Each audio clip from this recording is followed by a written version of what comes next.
Ассалаумағалейкум. Бүгін арқаға тапсырмаларды орындаймыз, арқаға жаттығу орындаймыз, салмақ жинау үшін және де күш үшін және де дұрыс формалар болу үшін. Жалпы дедlift деп аталады. Штанганы көтереміз және де түсіреміз. Солай 8 реттен немесе 12 реттен 10-12, 8 пен 12 арасында белгілі бір салмақта сәл ауырлау болу керек. 8-10 реттен 3 подход істейміз. Демалған кезде, көтерген кезде сыртқа шығарып ауа, түсірген кезде ауа ішке тартып демаламыз. Демалуды бірінші айттым, демалу өте маңызды. Енді тапсырманы орындаңыздар, былай еңкеймейміз және де былай түгел отырып тұрудың да қажеті жоқ. Ұстаған кезде штангының дәл белгілерін біліп, екі қолды бірдей формада ұстау керек, аяқты ровно ұстау керек, бірақ аяқты тіке тұрғанда жоқ, сәл-сәл былай ашық тұрап тұрасыздар ғой. Жалпы қалай тұрасыз? Тіпті екі иыққа аяқты жобамен су шамаласып қойсыздар, былай тіпті қалай тұра аласыз, солай тұрасыздар. Сәл жақындаймыз. Аяғымыздың саусағымыздың ұштары начинка жақындаса болады, грифке, штангның грифіне бар ғой. Примерно солай тұрмына жетіп мен аяғы. Ұстаған кезде арқаны бүкпейміз, иә? Былай ұстаған кезде бүгемініздер ғой енді, бірақ көтеретін кезде бүкпейміз. Мені арқа тегіз, аяқ сәл бүгінгі, себебі аяқты сәл бүкпесе, қолым жетпейді. Дұрыс па? Ал былай бүгінгі болмайды. Максимальный толығымен дұрыс ұстаймыз, омыртқаны дұрыс ұстаймыз, еңгейіп теле береміз, жеткенше. Міне жеттіге, осы жеткеннен көтереміз, түсіреміз, көтереміз, түсіреміз. Көтереміз, көтерген кезде түзу форма осы ғой, осы. Бүйтудің мәзі жоқ, омыртқаға әсер түсірудің мәзі жоқ, ұстадық, көтердік.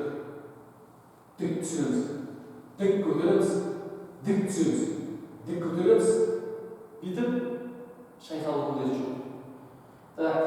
Енді түсірген кезде де өзіміз басқарсақ, контроль жасап түсірсек, өзіміз контроль жасап көтерсек, өте әдемі, аяқтан жүрген мәзі жоқ, сондықтан өзіміз көтере алатын салмақ көтеру керек. Бірден ауыр салмақ көтерудің еш қажеті жоқ, жай болады. 2-3 ай аз салмақта істеу керек. Және де 2-3 айда бір рет 1 кило, жарты кило немесе 2 кило қосуға болады. Дәл осы залда мысалға ең кішкентай блины дейміз ғой. Ең кішкентай қосатын 2,5 кило, мұнда 2,5, 5 кило қосам да мен. Ал егер де 1 килограмм қосам, мынаяққа 1 кило қосса да болады. Аз қосудың қажеті жоқ. Тренировка сіз 1 жыл істеп жақсы формаға ұстасаңыздар, тастап кетсеңіз 3-4 айдан кейін білінбей қалуы мүмкін, сондықтан ол қайталанып тұратын нәрсе. Жарайды, сіз 1-2 ай келмей қойыңыз, бірақ 2 айда 1 рет тренировкаға барып тұрасыз. Әйтеуір ұзағымен болатын болса, сіз уақыт ешқашан аз емес, салмақ қосып үлгересіз, және де көп салмақ көтересіз. Жалпы өзіңіздің салмағыңыздан ауыр көтермесеңіз де болады. Өзіңіз салмағыңызға шейін жеткізіп алсаңыз, сол әжептәуір профессионал деңгейде және де дұрыс формада жүрген болады. Бұл жерде штангист, Джей Катлер, Арнольд Шварценеггер сияқты ешкім болып кетпейді, дұрыс па? Рони Каллан деген сияқты. Ондай болмағандықтан сіздерге шей ауыр көтеріп, омыртқаға әсер етіп, денсаулыққа зиян келтіріп, мынандай қоспалардың арасына зиян келтіру қажет жоқ.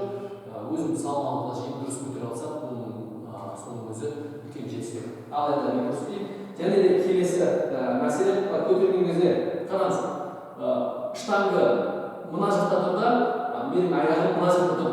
Аяғым тиіп кетеді, мына жер бәрі жығылды, быт-шыт болды деген ондай емес. Примерно ұстайсың, сәл артқалай.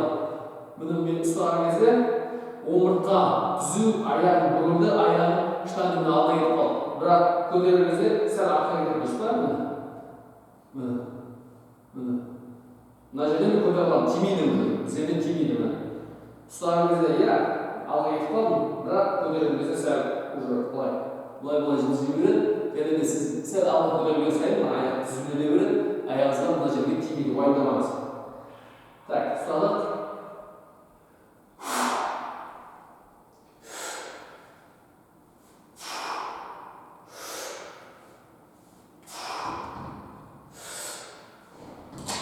Деген сияқты көтеріледі. Шалбарым сәл ыңғайсыз болып тұр. Негізі шалбарым негізі бұл толықтай хб емес, иә. Толық хб болса, футболка болса әдемі болады. Хлопок мақтадан жасалған кәдімгі трико болса әдемі болады. Немесе шортимен орындауға керемет болады. Камерадан тап қойшы.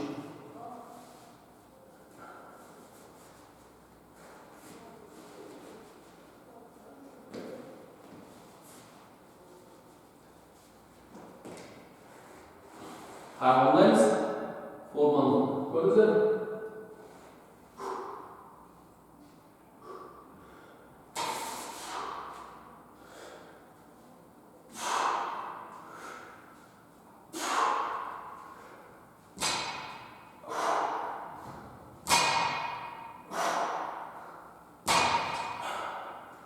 Алдымен істеп көрсетейін, иә?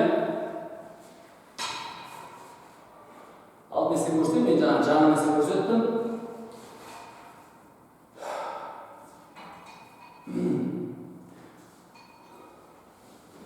Мынаны сәл таппасам, ыңғайсыз екен.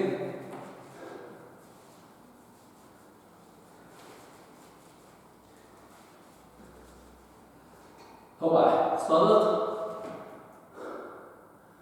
Иықты аяқта орнынан конкретно қоямыз, қолды орнына қоямыз. Омыртқаны түзу. Хоп, дайындаламыз, демалуды.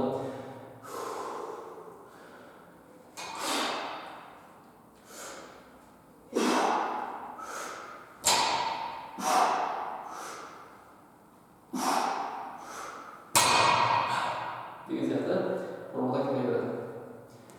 Жалпы көргендеріңіз үшін рахмет. Келесі сабақта осының басқа түрін көрсетемін.